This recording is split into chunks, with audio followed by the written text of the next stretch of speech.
Un cas contre l'existence de la gravité. Bonjour à nouveau, merci d'être ici avec moi une fois de plus. J'espère que vous allez très bien aujourd'hui. Je suis Marie. Cette information peut être considérée comme de la science-fiction, ou comme le spectateur le voit le mieux, et je la poste uniquement à des fins de divertissement. Cependant, je prends mes informations très au sérieux, et pour ceux qui ont des yeux pour voir. Ce qui suit est une chaîne de pensées que j'ai eue aujourd'hui en étant seule avec moi-même, et qui ont surgi de ma petite tête chevelue, donc merci, et bienvenue à un autre monologue de Marie Soie. Un des plus grands problèmes auxquels les Tégétiens et les Soiroux ont été confrontés en essayant de communiquer avec les humains, est le langage. Les mots ont des significations différentes selon qui les utilise, et pire encore, ils sont souvent chargés d'un groupe de sens plus étendu, et de significations qui leur sont fortement attachées. Certains mots sont plus chargés que d'autres, et dans ce cas, je soutiens que le mot gravité est extrêmement chargé au point où il peut constamment causer des idées fausses et toutes sortes de problèmes. Le mot gravité est un terme complètement humain, comme je viens de le découvrir, et n'a pas de traduction directe dans la langue tégétienne contrairement à ce qui pourrait être attendu. Et c'est précisément ici avec cela que les problèmes sérieux commencent à surgir. Le mot gravité a commencé à être utilisé par Isaac Newton comme un terme scientifique moderne. Bien qu'il existait avant mais seulement comme un concept populaire pour expliquer pourquoi les choses tombent, et depuis Newton, il a été dans le vocabulaire de toutes les sciences basées sur la matrice sur Terre, en particulier celles liées à la physique, à l'astronomie et à la cosmologie. Le mot gravité est directement lié à la signification qui lui a été donnée par la science terrestre, et est irrévocablement lié directement à toutes les formules utilisées par la physique et la science terrestre pour expliquer la cosmologie en général, et c'est pour expliquer comment les soleils, les étoiles, les planètes, et tous les autres objets stellaires, grands ou petits, fonctionnent et interagissent les uns avec les autres. La gravité est donc un mot humain très chargé qui est lié à sa signification donnée, qui est à son tour lié à toutes les formules de physique qui utilisent la gravité et ses équations comme base même de leur modèle entier de fonctionnement de l'univers. La gravité en tant que telle dans ces formules est si importante et basique pour la science terrestre que sans elle, toute la cosmologie humaine s'effondrerait. Peut-être même plus que le concept humain de la vitesse de la lumière en tant que limite de vitesse cosmique, qui est également utilisé comme constante dans toutes les formules cosmologiques humaines. Le problème avec le mot gravité est que vous ne pouvez pas l'utiliser sans toute sa signification, qui inclut toutes les formules mathématiques qui se cachent derrière, que quiconque utilise ce mot valide par inadvertance. Je sais que tous mes prédécesseurs, et moi-même, avons utilisé le mot gravité sans y penser beaucoup, ou ce qu'ils valident en l'utilisant jusqu'à aujourd'hui, où j'en viens à ce point. Par exemple, dans la phrase très utilisée, je cite « La gravité est un flux de conscience dans le liquide de très haute fréquence appelé l'éther », fin de la citation. Mes prédécesseurs, et même moi avant ce point, validons involontairement toutes les formules mathématiques et physiques qui sont attachées au mot gravité, comme si elles étaient toutes vraies. En étudiant la gravité et toutes les formules qui se cachent derrière, je trouve qu'elles ne sont rien de plus de la soupe mathématique auto-validante du modèle mathématique auto-soutenu en base 10, utilisé sur Terre, un modèle qui n'est valable que dans ses formules limitées, et qui ne reflète pas le monde empirique réel.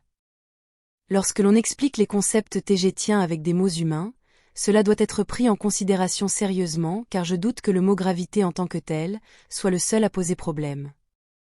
En examinant ce qu'est la gravité du point de vue de la physique humaine et mathématique, je vois qu'elle ne se comporte pas comme la conscience coule dans l'éther, comme le décrivent les Tégétiens dans leur concept technologique. Le concept de gravité tel qu'il est compris sur Terre est rigide et prévisible, c'est une constante mathématique, comme le reconnaît la science terrestre elle-même, qui n'a d'ailleurs pas été capable d'expliquer ce qu'est exactement la gravité. J'ai d'abord pensé qu'ils ne pouvaient pas comprendre ce que c'était, simplement parce que la science terrestre n'accepte pas officiellement, ni ne prend en compte l'éther et d'autres plans d'existence tels que le monde spirituel, les plans astraux, d'autres densités, dimensions et ainsi de suite. Mais maintenant je commence à réaliser qu'ils ne peuvent pas expliquer pleinement ce qu'est la gravité, simplement parce qu'ils sont coincés dans leurs propres contradictions et énigmes mathématiques. Il y a un concept qui circule parmi la communauté du globe écrasé, vous voyez ce que je veux dire, qui affirme que la gravité n'existe pas, et que les objets tombent au sol en raison d'un effet de flottabilité, où les choses plus légères que l'air montent, et celles plus lourdes tombent. L'eau, comme celle des océans, fait également partie de l'atmosphère de toute planète. Elle est simplement plus dense que l'air, donc appelée l'hydrosphère, mais vous pouvez voir comment les choses se comportent dans un fluide, et appliquer le même concept aux choses dans l'air. Bien que je ne sois pas un adepte de la théorie du globe écrasé, comme vous le savez, simplement parce que je peux regarder par ma fenêtre pour voir que la Terre est ronde, je dis cela pour ce que ça vaut, je pense que les adeptes du globe écrasé ont raison en affirmant que les choses tombent au sol à cause d'un simple effet de flottabilité. Maintenant j'ai commencé à réfléchir à la manière dont les concepts tégétiens pourraient être décrits de manière plus précise avec des mots humains, sans utiliser de mots chargés, tels que gravité. J'ai même commencé à réaliser que même d'autres explications tégétiennes sur la gravité ne sont que des adaptations des concepts tégétiens originaux pour s'adapter et justifier leur existence à une compréhension terrestre qui a déjà le mot gravité et tous ses sens chargés en lui. Cela se voit par exemple dans la phrase suivante. Je cite, « La gravité n'attire ni ne tire les choses, elle les pousse plutôt, comme l'eau d'une rivière qui coule pousse une feuille flottante ou une brindille contre un rocher. » Fin de la citation. Bien que je trouve toujours cette phrase objectivement correcte, c'est une utilisation déformée à la fois de ce que signifie la gravité pour la science terrestre et de ce qu'est réellement ce flux pour les tégétiens.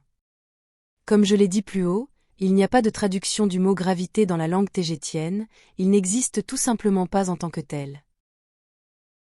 Le flux dans les éthers, dans les plans existentiels de vibrations supérieures, et d'où toute chose se manifeste, est la conscience elle-même, exactement comme décrit dans la théorie de la manifestation.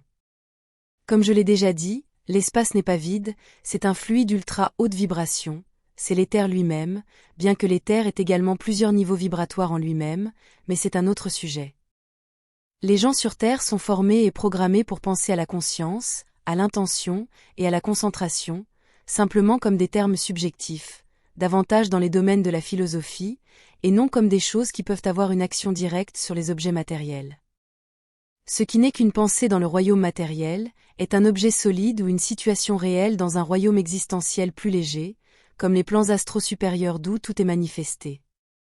De plus, ce sont ceux qui détiennent la conscience, qui manifestent dans l'existence ces mêmes objets qui sont utilisés pour décrire et définir ce qu'on appelle aussi le monde matériel. Le mot « gravité » ne doit plus jamais être utilisé pour décrire les concepts et la technologie tégétienne, car il les relie et les valide avec la science terrestre et ses innombrables mensonges.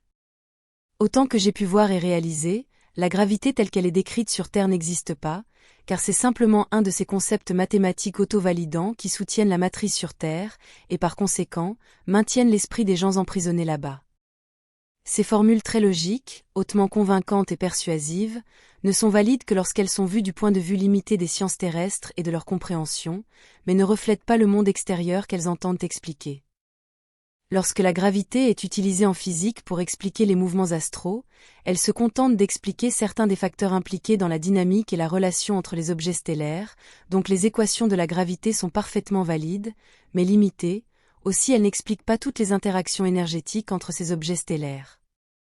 La gravité et la masse ne représentent qu'une très petite partie du comment et du pourquoi les objets stellaires et toutes les autres choses interagissent les uns avec les autres, et ces formules telles qu'elles sont trouvées sur Terre ne peuvent expliquer que ce qui se trouve dans la compréhension matricielle 3D de la société hautement matérialiste trouvée sur Terre.